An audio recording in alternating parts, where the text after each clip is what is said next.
banyak orang yang gelisah mencari makna hidup. Banyak orang yang ingin hidupnya bermakna, maka dia mencari ini makna hidup yang pas untukku ini apa. Kadang-kadang tidak ketemu-ketemu. Akhirnya dia cemas, akhirnya dia takut. Terjadi tadi krisis eksistensial.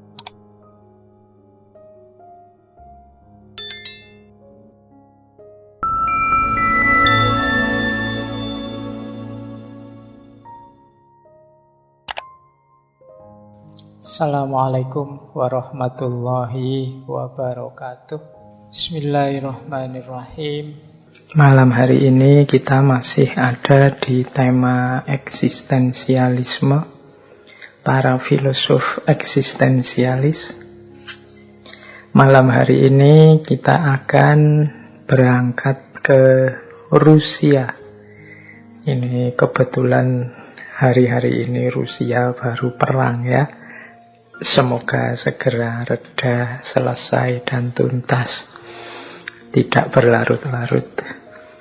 Karena seperti peribahasa kita itu, kalau ada konflik, tawuran, peperangan, itu kan kita punya peribahasa, yang kalah jadi abu, yang menang jadi arang.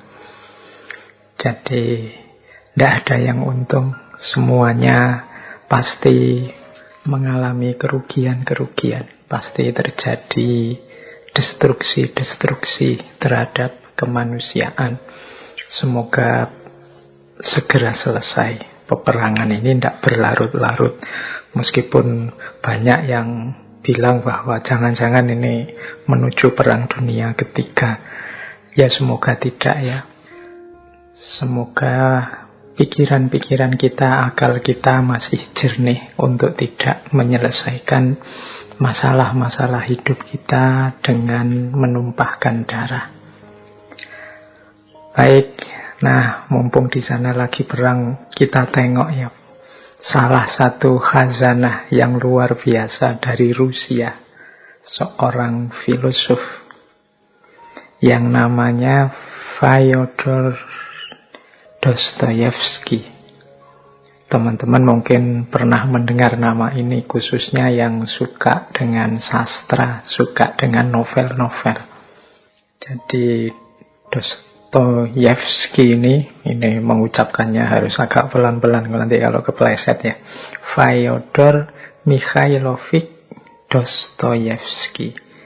Ini membacanya kurang lebih seperti itu. Kalau tulisannya kadang-kadang ada yang mengejanya Dostoevsky, tapi membacanya biasanya ya seperti tadi, Dostoyevsky. Baik, beliau ini filosof, novelis dari Rusia. Pengaruhnya luar biasa dalam tradisi filsafat eksistensialisme. Banyak filosof-filosof besar, khususnya para filosof eksistensialis yang terpengaruh oleh beliau ini. Mungkin teman-teman pernah mendengar Nietzsche, Freud, Kafka, dan lain-lain. Ya, ini orang-orang yang banyak dipengaruhi oleh Dostoyevsky ini. Jadi beliau ini tulisan-tulisannya bentuknya ya novel-novel, cerita-cerita pendek. Tapi di balik novel dan cerita-cerita yang beliau angkat, di situ banyak sekali gagasan-gagasan, khususnya gagasan-gagasan yang kita kenal sebagai ciri berpikir yang eksistensialis. Nah, beliau ini kelahiran tahun 1821. Nanti beliau meninggal tahun 1881. Jadi beliau hidup sekitar 60 tahun. Jadi beliau hidup di era Rusia abad 19. Masih kuat unsur feodalismenya. Nah, nanti di situ beliau banyak nulis novel yang isinya kritik-kritik.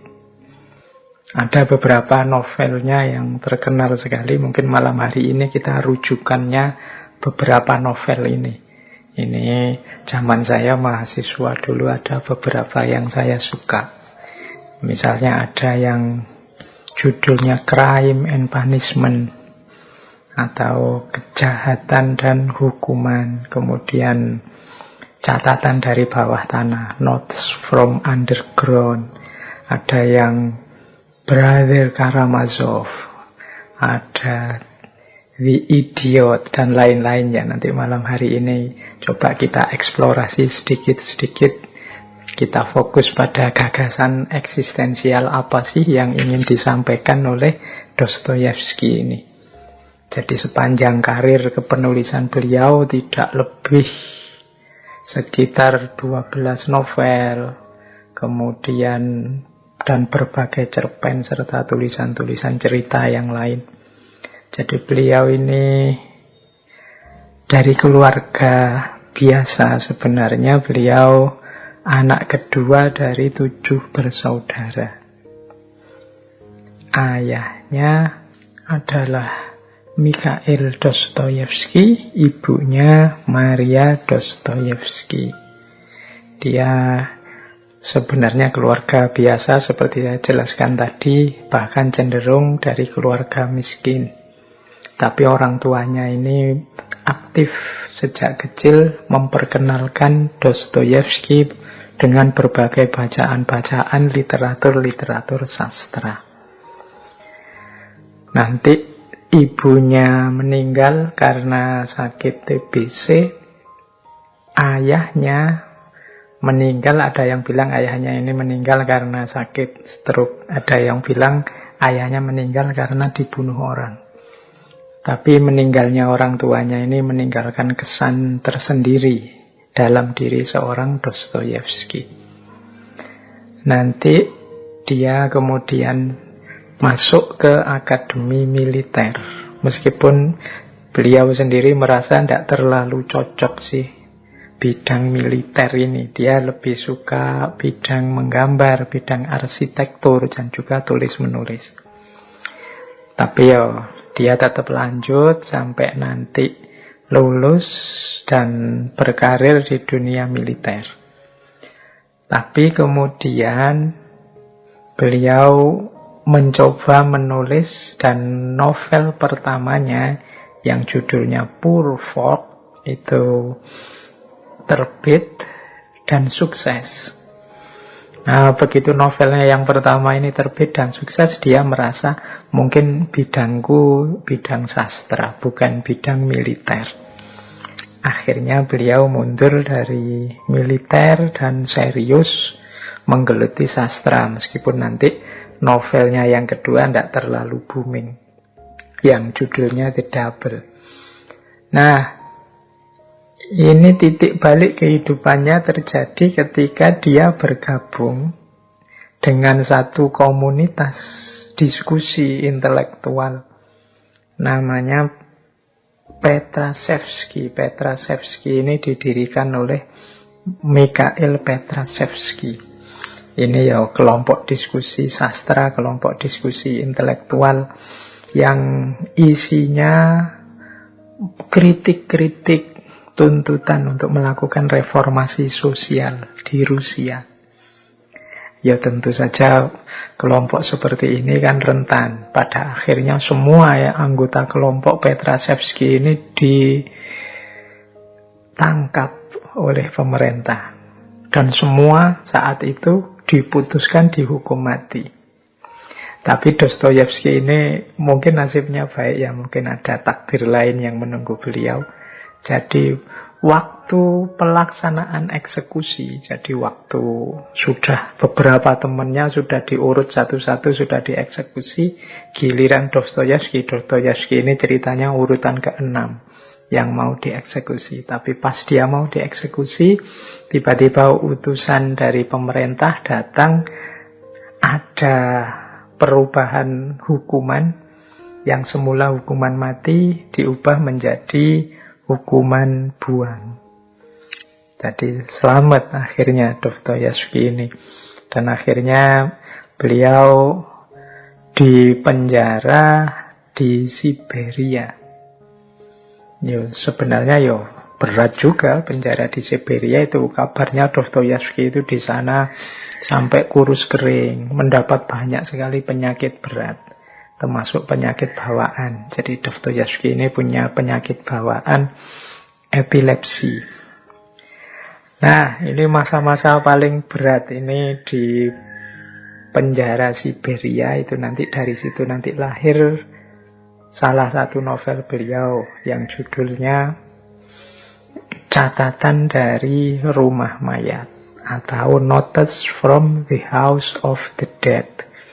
Ini juga novel yang booming, karya Dostoyevsky. Nah, setelah bebas dari penjara Siberia, dia kemudian kembali masuk ke korps tentara karena dia dipaksa untuk mengabdi, karena beliau punya basic pendidikan militer. Dan nanti kemudian beliau bisa kembali lagi ke Rusia. Meskipun ya beliau ini ceritanya nanti di babak terakhir hidupnya ini miskin. Karya-karyanya luar biasa di era ini, tapi secara umum beliau ini hidupnya miskin. Bahkan ceritanya sampai menggadaikan barang-barang di rumah, baju-bajunya. Beliau juga sakit-sakitan. Dan yang lebih parah lagi, kabarnya beliau ini suka judi. Jadi hartanya habis. Bahkan anak pertama beliau kabarnya meninggal karena sakit paru-paru. Nah, ini saya tiba-tiba dongeng ini tadi ya teman-teman tentang Dostoyevsky. Tapi semoga teman-teman bisa menangkap ya dari sekilas cerita ini kepahitan-kepahitan hidup seorang Dostoyevsky. Dari sejak ditinggal mati dua orang tuanya, ada yang TBC ibunya, ayahnya kabarnya juga dibunuh. Kemudian beliau sampai di penjara sengsara di Siberia. Nanti sepulangnya dari penjara juga sakit-sakitan, miskin, sampai anaknya meninggal dan lain sebagainya. Ini pengalaman-pengalaman pahit yang berharga yang turut membentuk pikiran-pikiran seorang Dostoyevsky. Baik, yo detailnya teman-teman bisa nyari ya. Novel-novel beliau banyak. Pengaruh beliau juga luar biasa. Nah, malam hari ini kita belajar sebentar. Tentu saja kita mengambil gagasan-gagasan Dostoyevsky ini dari novel-novel beliau. Ada beberapa nanti yang banyak kita ambil malam ini. Yang pertama tentu saja novel eksistensialis pertama dalam tradisi filsafat, yang judulnya Notes from Underground. Jadi Notes from Underground ini ya terjemahannya catatan dari bawah tanah. Novel ini menceritakan seorang pegawai negeri umur 40 tahun, tapi tidak disebut namanya di situ. Ya, pokoknya dia menyebutnya underground man, orang yang ada di bawah tanah.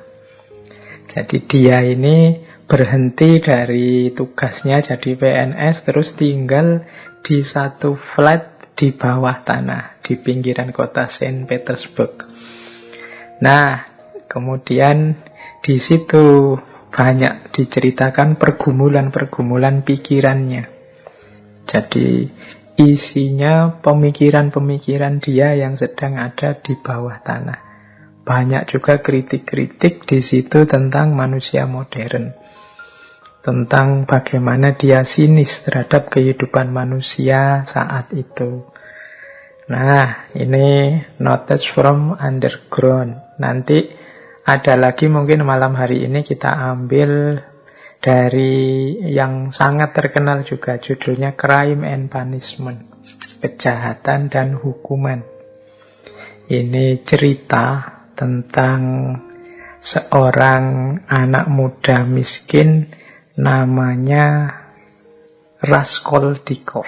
Raskolnikov ini anak muda yang miskin, yang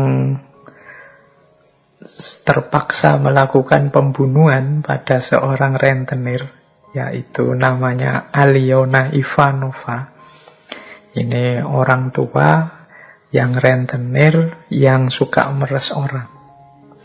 Nah, dengan pertimbangan-pertimbangan tertentu, akhirnya Raskolnikov ini membunuh perempuan ini. Tapi kemudian dia jadi gelisah, mikir panjang tentang pembunuhan yang dilakukannya. Dia diombang-ambing antara rasa bersalah dan pembenaran terhadap apa yang dia lakukan demi perubahan di tengah masyarakat. Nah, ini seperti novel tapi isinya banyak renungan-renungan. Di Crime and Punishment ini kita diajak berpikir misalnya tentang apa sih yang membolehkan seseorang membunuh orang lain.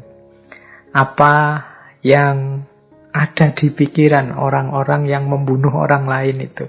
Kita itu kan sering mensimplifikasi kalau ada orang bunuh orang itu berarti dia pikirannya jahat, dia sedang gelap. Nah, novel ini itu menjelaskan lebih detail, tidak sesederhana itu. Pikiran apa sih yang ada di benak orang yang kita sebut penjahat itu. Kemudian gimana kalau ada orang bunuh untuk membela dirinya. Kalau ada orang membunuh dengan tujuan yang mulia, dengan tujuan yang membentuk dunia lebih baik. Misalnya kan manusia sering melakukan pembunuhan-pembunuhan dengan harapan mewujudkan idealismenya sehingga dunia ini lebih baik versi dia. Nah, pemikiran dan pergumulan semacam ini nanti banyak kita temukan dalam Crime and Punishment. Bisa juga nanti kita ambil dari novelnya Lang Yain yang tidak kalah terkenal, yang judulnya Brother Karamazov. Ini terjemahannya Karamazov bersaudara. Ini cerita tentang satu keluarga. Ada seorang ayah namanya Fyodor Karamazov. Ini orang tua yang unik, agak bajingan. Nggak tahu ya bahasa anune apa bajingan itu.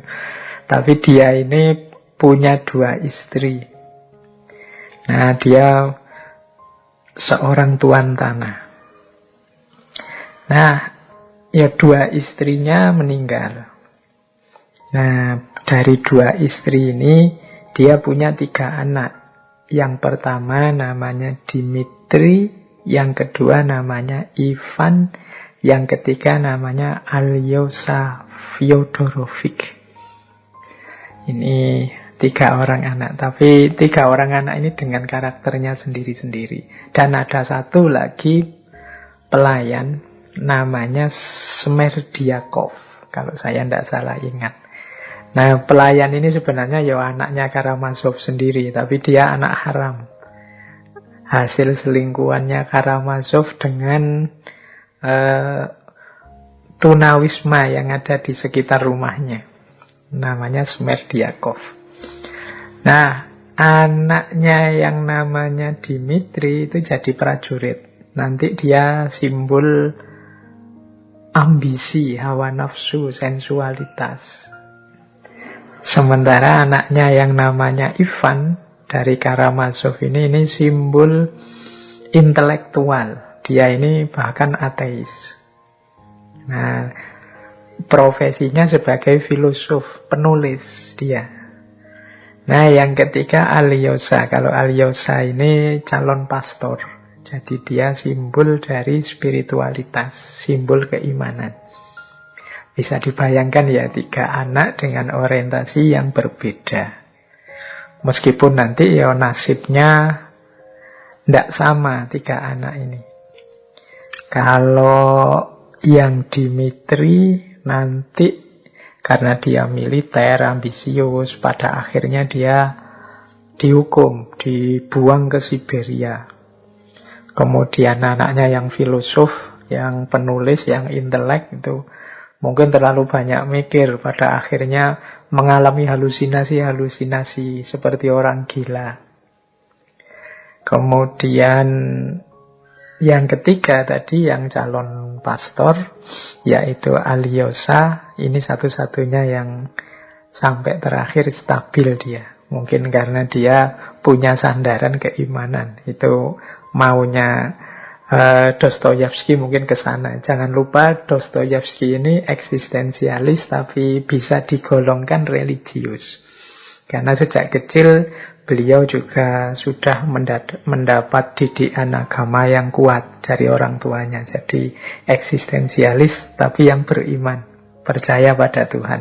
Nanti ada gagasan-gagasan beliau yang menunjukkan itu, termasuk di novel-novelnya. Kalau di Brother Karamazov ini ya diwakili oleh Alyosha ini.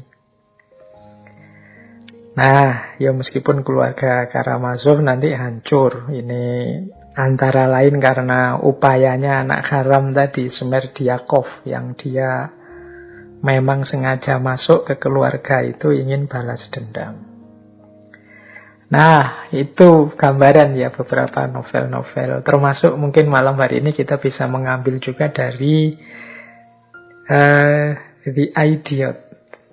Orang Idiot ini menarik, ini cerita tentang seorang pangeran namanya Pangeran Miskin yang kembali lagi ke Rusia saat dia berusia 26 tahun. Tapi pangeran ini lugu, pangeran ini lurus, dia tidak terobsesi dengan uang, kekuasaan, penaklukan, dan lain sebagainya. Sehingga cara berpikirnya cenderung tidak sama dengan orang lain. Makanya dia disebut idiot.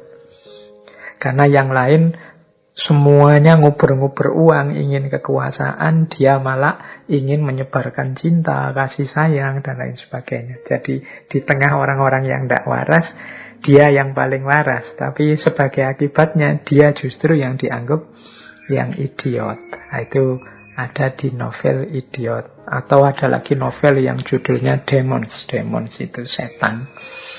Ini cerita pembunuhan Ivan Ivanov, seorang anggota pembalasan rakyat di Rusia. Jadi berangkat dari kisah pembunuhan ini, terus Dostoyevsky nulis novel yang judulnya Demons. Baik, itu ya gambaran umumnya tentang karya-karya Dostoyevsky. Ya masih banyak yang lain.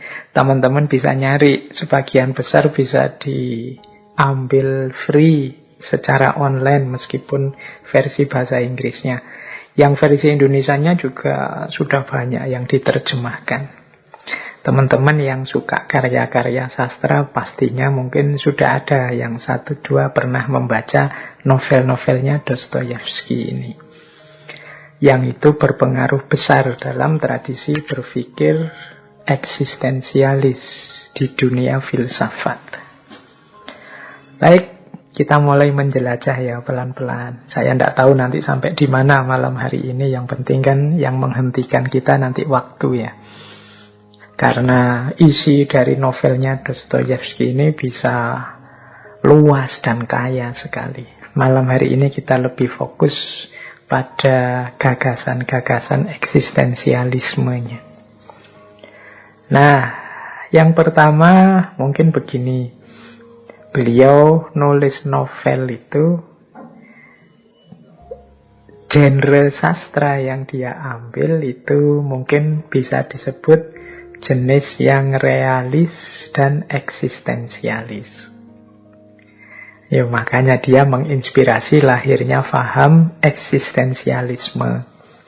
Realis itu membicarakan tentang hidup dan kehidupan ini secara nyata apa adanya. Tidak didramatisir, tidak dilebih-lebihkan, ya dipotret kenyataan apa adanya. Baik kenyataan lahiriah yang kelihatan maupun kenyataan batin tokoh-tokohnya. Jadi kalau teman-teman membaca novel-novelnya Dostoyevsky itu kelihatan nanti tidak ada orang itu yang sempurna, baik hati 100%, atau orang yang jahat total, yang sama sekali perbuatannya 100% kegelapan. Orang itu selalu saja, ya ada baiknya, ada buruknya. Tidak ada orang yang benar-benar baik hati, sempurna. Kalau kita membaca banyak novel, banyak cerita, apalagi yang jenis-jenis superhero dan lain itu kan selalu orang itu perfect. Mungkin novel-novel religi kan juga begitu. Orang itu digambarkan perfect sekali, baik 100%, tidak ada buruknya. Nah, kalau gayanya Dostoyevsky tidak. Bagi dia ya realistis sajalah. Manusia itu ya ada baiknya, ada buruknya. Orang baik pun kadang-kadang ya punya pikiran-pikiran buruk. Bahkan kelakuannya juga kadang-kadang ya meleset. Orang buruk kadang-kadang juga ketika pikirannya terbuka, hatinya pas jernih, mungkin ada sisi-sisi hidupnya yang baik. Nah, ini kalau dalam tradisi filsafat ya ini namanya realisme. Jadi membidik sesuatu secara realistis, kenyataan apa adanya saja. Tidak didramatisasi, juga tidak diglorifikasi berlebihan tokoh-tokohnya. Makanya novel-novelnya Dostoyevsky ini enak untuk diterima karena orang merasa, oh ya ini manusia, bukan malaikat, bukan dewa, bukan terlalu setan dan lain sebagainya. Nah, selain realistik tentu saja eksistensialis. Eksistensialis itu berarti memandang manusia dari aspek kebebasannya membentuk dirinya secara otentik. Jadi melihat manusia sebagai sosok yang punya daya dan kuasa untuk eksis secara otentik sebagai dirinya sendiri. Ya, dalam tradisi eksistensialis seperti saya jelaskan minggu lalu, manusia itu kan hakikatnya terletak pada bagaimana dia membentuk dirinya. Dia tidak punya kodrat bawaan. Jadi manusia itu makhluk yang bebas mewujudkan dirinya, ingin jadi apa. Nah, ini namanya eksistensialis. Asumsi paling dasarnya ya tentu saja kebebasan. Jadi ini menurut saya dua ciri yang paling kuat dari pikiran-pikiran yang terungkap dalam novel-novelnya Dostoyevsky. Jadi sastra novel yang realistik dan juga eksistensialis. Oke, kita lanjut. Yo, teman-teman santai saja, dinikmati pelan-pelan. Semoga yang saya sampaikan bisa dipahami. Kalau enggak ya diulang-ulang saja, enggak apa-apa. Kalau masih enggak paham diulang-ulang ya mungkin bisa nambah referensi ke sana kemari. Kalau masih belum paham juga ya mungkin memang belum rezeki. Ilmu itu kan juga jenisnya rezeki juga, anugerah dari Allah juga. Nah, sekarang isu-isunya secara umum. Novel yang jenisnya realis dan eksistensialis tadi secara umum ya mengangkat isu-isu eksistensialisme. Di catatan saya, isu-isu eksistensialis itu setidaknya ada 6. Yang pertama, absurdnya hidup ini. Yang kedua, faktisitas. Yang ketiga, otentisitas. Yang keempat, yang lain. Yang kelima, kegelisahan. Dan yang keenam, krisis. Yang pertama, absurditas. Jadi hidup ini absurd. Wah, tentang ini teman-teman boleh mengulang ngaji filsafat waktu kita dulu membahas Albert Camus. Absurd itu tidak jelas, tidak ada makna pasti, tidak ada apa yang kita sebut ketegasan makna, kejernihan makna. Jadi hidup ini absurd. Yang kita anggap baik bisa saja buruk. Yang kita anggap buruk bisa saja ternyata bermanfaat untuk orang lain. Kita mati-matian melakukan yang baik, hasilnya ternyata buruk. Atau ada orang melakukan kejahatan tapi kok efeknya malah positif bagi orang tertentu. Ini gambaran betapa hidup ini absurd. Ada orang kelihatannya baik sekali, tapi tiba-tiba kok dia bisa melakukan keburukan sejelek itu. Harusnya orang level dia itu ya seandainya salah tidak sefatal itu. Tapi ada loh orang itu dipuji banyak orang kealimannya, tapi tiba-tiba melakukan keburukan yang tidak terduga. Tapi ya jangan kaget, hidup ini memang absurd. Jadi tidak sepasti 1 tambah 1 2. Tidak ada makna yang objektif universal yang kapanpun dan dimanapun berlaku pasti baik tanpa pengecualian. Nah ini kemarin dijelaskan agak detail waktu kita membahas Albert Camus tentang absurditas. Ilustrasinya kan tentang dewa Yunani yang namanya Sisyphus, yang dia dihukum oleh para dewa dengan cara ngangkat batu ke atas gunung terus digelundungkan lagi ke bawah. Sampai di bawah harus diangkat lagi ke atas, sampai di atas digelundungkan lagi ke bawah. Nah, terus begitu nanti sampai hari kiamat. Nah, kita itu mungkin seperti Sisyphus ini.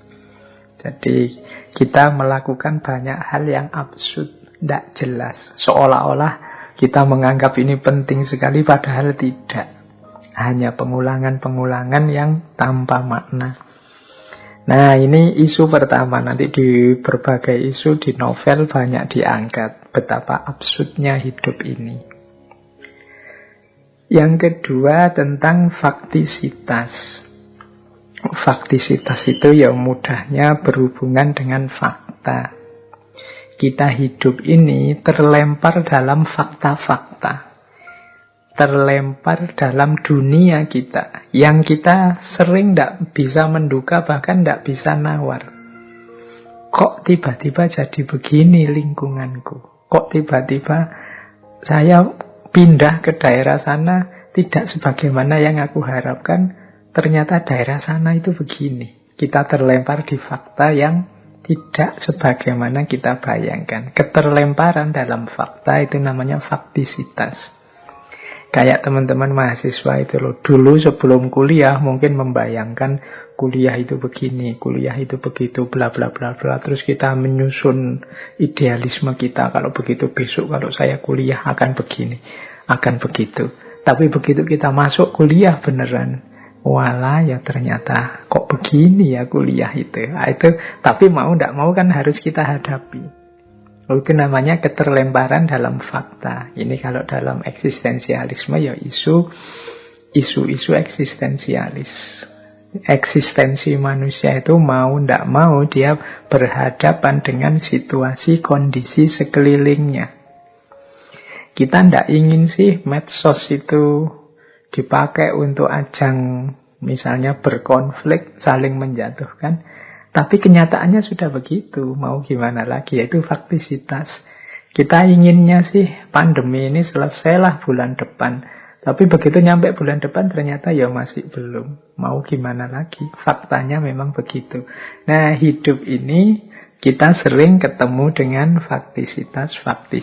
Kita sering terlempar dalam fakta-fakta yang isinya tidak selalu persis sama dengan yang kita harapkan. Ini kayak nantang respon kita. Kita mau eksis atau tenggelam menghadapi fakta-fakta ini. Yang ketiga tentu saja otentisitas. Otentisitas itu keotentikan diri kita. Kita ini ingin jadi diri sendiri atau hanya ikut saja orang, atau mengikuti massa saja, mengalir saja sesuai arus yang berjalan. Ini isu otentisitas. Ini juga isu besar dalam eksistensialis. Seperti kalau gagasannya Heidegger kan ada istilah Das-Man sama Das-Sein. Das-Sein itu manusia otentik.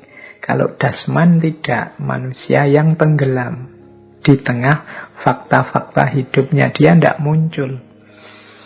Jadi kenapa dia tidak muncul? Ya karena dia ikut saja orang lain. Karena dia mengalir saja. Dia tidak punya Kalau bahasa kita sering tidak punya jati dirinya sendiri, kekhasan dirinya sendiri. Dia tidak mampu mewujudkan dorongan dirinya sendiri. Mungkin dia takut tidak diakui di tengah masyarakatnya. Nah, itu yang ketiga, otentisitas. Yang keempat, eksistensialisme juga berhadapan dengan isu hadirnya orang lain, kehadiran yang lain. Ya kita sih pengen otentik Pak, pengen hidup itu versi diri kita sendiri sesuai keinginan kita sendiri. Tapi kan ada orang lain Pak. Saya pengen sih hari ini full day terus tidur, tapi ada kuliah, ini ada dosennya. Berhadapan dengan dosen saya tidak berdaya Pak. Dosennya juga begitu, berhadapan dengan atasannya dia tidak berdaya. Berhadapan dengan masyarakat sekelilingnya dia tidak berdaya. Nah, itu problem kehadiran yang lain.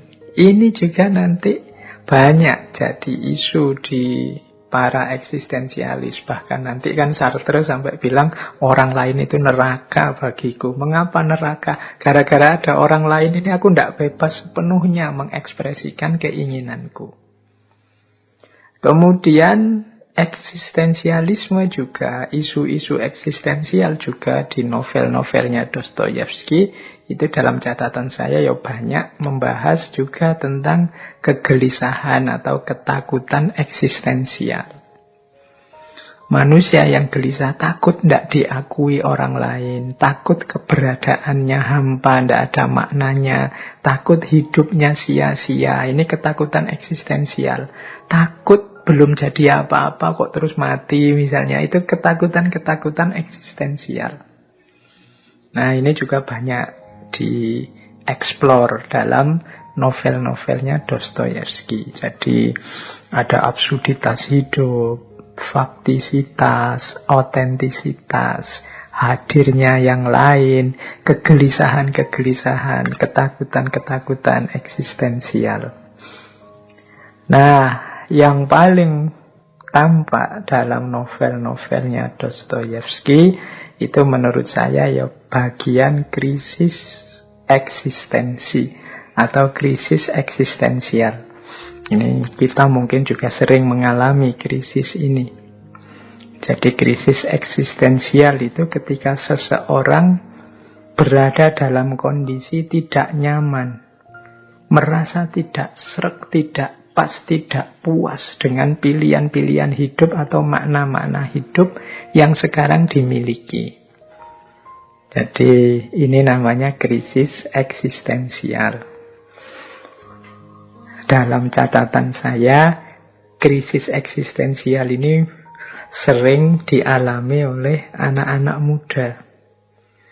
Jadi pilihan-pilihan hidup, tawaran-tawaran makna yang sekarang dia pegang itu menurut dia tidak cocok, tidak sesuai dengan keinginannya. Mau ditinggal bagaimana, mau tetap dipegang kok tidak cocok. Terjadi krisis-krisis. Ada beberapa hal yang membuat lahirnya krisis eksistensial ini dalam diri seseorang. Yang pertama biasanya adalah tentang kebebasan dan tanggung jawab. Jadi manusia itu kan kalau dalam eksistensialisme diasumsikan dia bebas. Tapi dia juga dituntut untuk bertanggung jawab terhadap pilihan-pilihan bebasnya. Nah, banyak di antara kita bebasnya mau, tapi tanggung jawabnya berat. Tidak siap. Nah, ini orang terus mengalami krisis. Kita kan sering, menurutku sih yang baik ini, yang benar ini. Tapi kalau saya memegangi yang baik dan yang benar ini, yang aku inginkan tidak muncul. Misalnya saya ngasih contoh yang mahasiswa sajalah, yang dunianya dekat dengan saya sehari-hari di kampus. Misalnya mahasiswa, dia bebas kok waktu ujian itu mau jujur atau nyontek.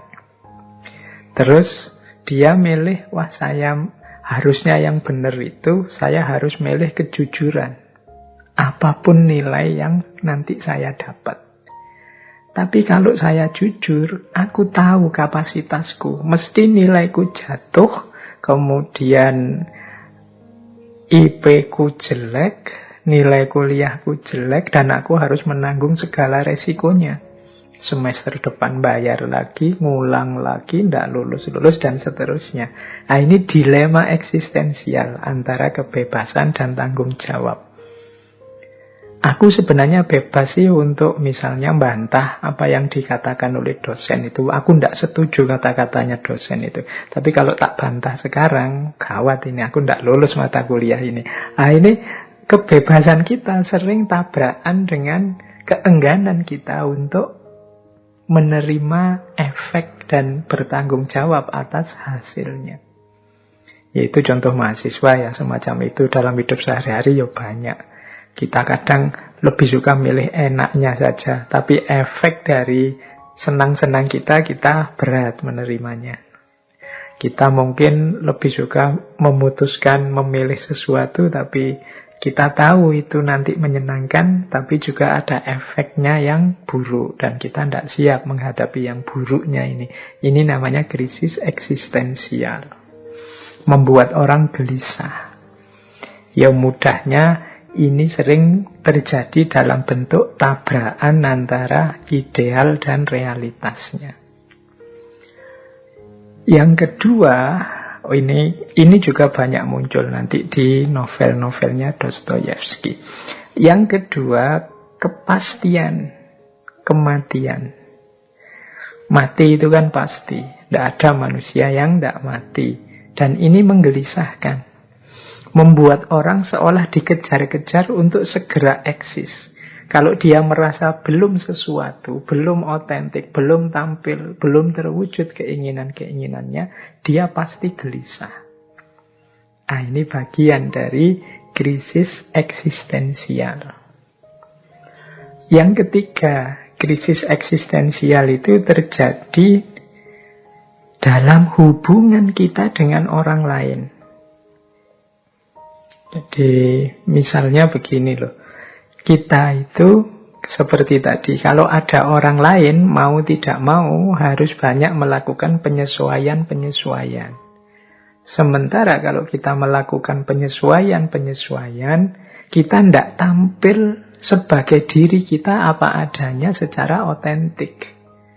Kalau kita ingin menampilkan diri kita secara otentik, ya kita harus mau isolasi, menjauh dari orang lain.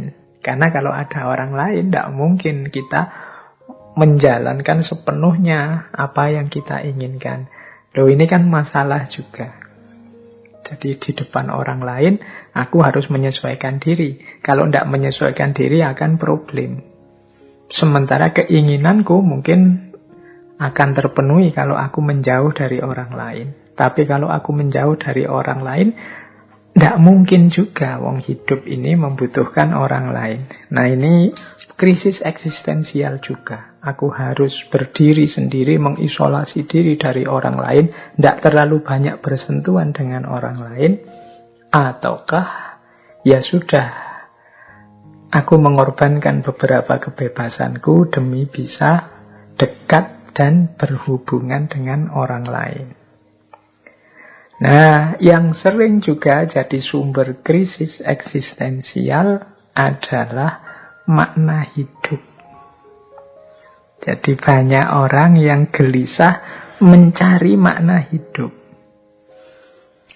Banyak orang yang ingin hidupnya bermakna, maka dia mencari ini makna hidup yang pas untukku ini apa. Kadang-kadang tidak ketemu-ketemu. Mungkin sampai dewasa, bahkan sampai tua juga tidak nemu makna hidup ini yang pas, yang cocok. Akhirnya dia cemas, akhirnya dia takut. Terjadi tadi krisis eksistensial. Nah, jadi itu antara lain ya gambaran-gambaran krisis eksistensial yang banyak juga kita temukan dalam novel-novelnya Dostoyevsky. Jadi novelnya Dostoyevsky ini genrenya adalah realisme eksistensial Ya, realisme berarti memotret fenomena apa adanya, baik fenomena lahir maupun fenomena batin, dan fokus pada eksistensi manusia. Fokus pada eksistensi manusia berarti bagaimana manusia membentuk dirinya, bagaimana pergumulan manusia mewujudkan dirinya. Dengan, isu-isunya tadi, absurditas hidup, faktisitas, otentisitas, hadirnya yang lain, ketakutan atau kegelisahan eksistensial, dan juga termasuk krisis-krisis eksistensial.